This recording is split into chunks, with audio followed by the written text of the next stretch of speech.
बिस्मिल्लाहिर्रहमानिर्रहीम। नबी करीम सल्लल्लाहु ताला अलैहि वआलिहि वसल्लम के 3 पसंदीदा अमाल जो हमें अपनी ज़िंदगियों में भी अपनाने चाहिए।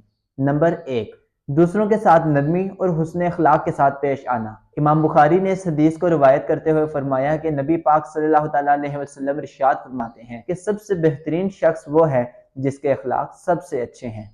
नंबर 2, सदका और दूसरों की मदद।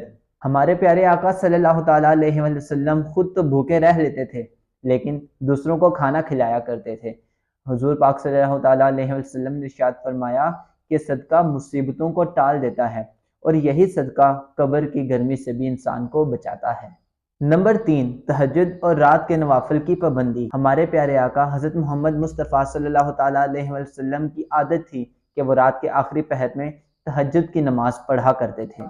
कुरान पाक का मफ़हूम है जिसमें अल्लाह ताला ने इरशाद फरमाया कि अल्लाह के सामने झुकने वाले लोग अल्लाह के सबसे ख़ास बंदे हैं।